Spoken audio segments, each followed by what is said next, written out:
Merci, Monsieur le Président. Monsieur le Premier ministre, comme tout chef de gouvernement, vous allez affronter de nombreux défis politiques.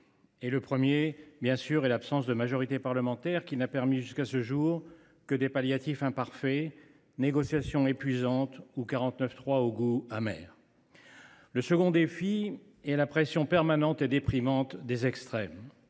La France échappe encore à la vague de populisme qui frappe les démocraties, parce que si ailleurs le populisme n'est que d'extrême droite, chez nous, où l'on apprend dès l'école qu'il faut préférer Robespierre à Tocqueville, il est coupé en deux. La fin de cette exception est proche. Parce qu'il faisait le plus de bruit, parce qu'il avait réussi à embrigader une gauche en perdition, parce qu'il transformait l'Assemblée en zone à délirer, le danger d'extrême gauche paraissait le plus dangereux, exacerbé par une caisse de résonance médiatique qui confirme que rien n'est plus sonore que ce qui est creux. Mais la NUPES, attelage improbable de la gauche woke, de la gauche vélib, de la gauche caviar, de la gauche stalinienne, de la gauche trotskiste et de la gauche Hamas, s'est effondrée sous le poids de ses incohérences. Le Che Guevara des calanques, en cédant la direction des Insoumis et la présidence du groupe parlementaire à des comparses, choisis tous deux non pas malgré, mais en raison de leurs insuffisances, a compris tardivement qu'il avait pris le train dans la mauvaise direction. Il court depuis en sens inverse dans le couloir, à grands gestes des bras et du menton, lançant ses imprécations aux alliés comme aux ennemis, mais ne parvenant qu'à démontrer que sa vie est devenue une interminable rage de dents. LFI, c'était une surprise partie. La surprise, c'est qu'il n'y avait pas de parti, pas de statut, pas de vote, pas d'élection, juste une secte gérée par un couple omnipotent, comme les Thénardier tenaient le bouge de Montfermeil. Le mouvement s'est fait à Rakiri le 7 octobre, avec l'ignominie de trop, le refus de condamner le massacre du Hamas, qualifié de mouvement de résistance. Les partenaires enrôlés dans cette pantalonnade en ont profité pour filer à l'anglaise, après que tout le monde a dessoulé. Ils resteront ceux qui ont bradé à un apprenti dictateur les valeurs de la gauche qu'ils ont fracturées pour un plat de lentilles électorales. Cet échec n'est pas qu'une bonne nouvelle. Le danger s'est déplacé dans une extrême droite qui se renforce en proportion du déclin de son rival, porosité qui prouve que ce qui les rapproche est infiniment plus fort que ce qui les sépare. Comme Orban est devenu l'habit de Poutine, comme l'extrême gauche italienne vote pour Meloni, le RN fait ses meilleurs scores aussi bien dans les assébations du PC que dans ceux de la droite. Les gauchistes sont bruyants, débraillés et réclament tout de suite. Les marinistes sont silencieux, cravatés et attendent leur heure. Ils savent que face aux insoumis, il suffit de se taire pour paraître intelligent. Ils n'ont aucun programme. Ils affichent des convictions absolues, mais ils n'ont aucun problème pour en changer si elles ne vous plaisent pas, comme sur la sortie de l'euro ou le Frexit. Ils affirment que nous dansons sur le pont du Titanic, mais c'est eux l'iceberg. Ils ont enfourché tous les délires complotistes.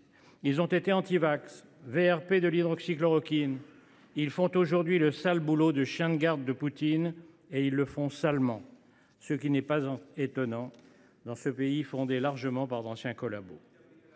Ils dénoncent la corruption, mais leurs parlementaires européens sont mis en examen pour avoir détourné des millions d'euros. Ce parti opaque est une sorte de traboule, ces arrière-cours obscurs des immeubles lyonnais à la façade bien propre. Les anciens du GUD sont toujours là dans l'ombre. Les comptes racistes anonymisés sur les réseaux sociaux aussi. Enfin, les deux campagnes présidentielles de Marine Poutine, arrivée à son poste comme Kim Jong-un par népotisme, ont fourni la preuve de sa parfaite inaptitude à la fonction.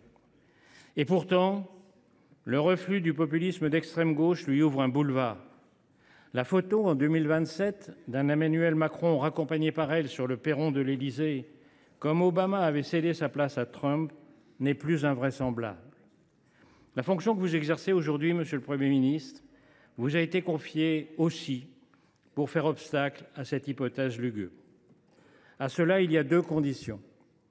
La première est de réussir les 12 travaux d'Hercule qui vous attendent.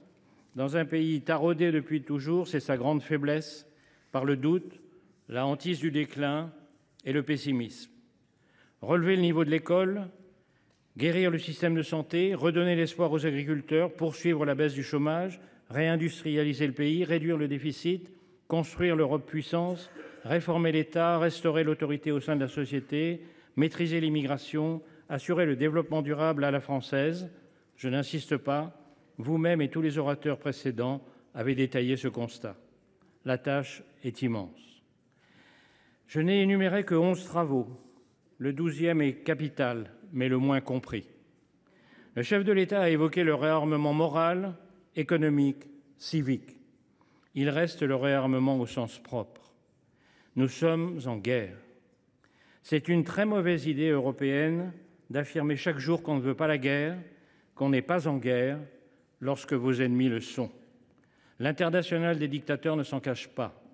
Russie, Chine, Iran, Corée du Nord proclament qu'ils veulent abattre l'OTAN, l'Europe et l'Occident. Et ils font ce qu'ils disent. La guerre en Ukraine se voit à cause des tanks et des missiles, celles qu'ils nous livrent, cyberattaques, désinformation, milliers de comptes sur les réseaux antisociaux pour fausser les élections, abrutissement de nos enfants sur TikTok pendant que la Chine protège les siens, est tout aussi violente. Elle mine nos démocraties de l'intérieur. La Russie s'est mise en économie de guerre. Notre président parle d'économie de guerre, mais aucun pays d'Europe n'est capable, 2 ans après le 24 février, de livrer à l'Ukraine ne serait-ce que les munitions promises. Si l'Ukraine perd la guerre, c'est l'Europe qui la perd. Par peur d'annoncer les mauvaises nouvelles, les gouvernements démocratiques ne préparent pas leurs opinions publiques à cette réalité. Lorsque j'écoute certains d'entre eux, j'ai l'impression d'entendre le toc-toc du parapluie de Daladier sur les pavés de Munich.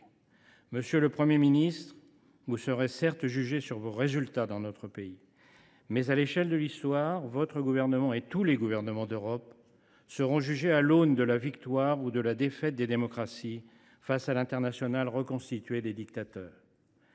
La deuxième condition pour qu'en 2027, au soir de l'élection présidentielle, le visage qui paraît sur nos écrans à 20 h ne soit pas celui qui, comme ceux de Trump, d'Orban ou de Bolsonaro, nous fasse honte, ne dépend pas seulement de vous. Il est grand temps que ceux qui se revendiquent du camp de la raison comprennent que le temps leur est compté. S'ils ne sont pas capables de s'unir face à des extrêmes qui nagent comme des poissons dans l'eau, des réseaux antisociaux, des fake news et de l'injure, il ne faudra pas qu'ils se plaignent d'une défaite qu'ils n'auront su empêcher. Il est temps que les raisonnables se rassemblent, qu'ils construisent une majorité ou des alliances, seule façon de gouverner la France avec succès. Ce souhait sera peut-être aujourd'hui considéré avec indifférence ou avec ironie. Mais dans quelques mois, lorsque s'affichera le résultat des élections européennes, ceux qui, dans la majorité comme dans les oppositions républicaines, se complaisent dans des querelles de cour d'école, comprendront, je l'espère, que le temps des anathèmes est terminé. Le général MacArthur disait que les batailles perdues se résument en 2 mots, trop tard. Réfléchissons à cette phrase tant qu'il est encore temps. Je vous remercie. Merci, Monsieur le Président.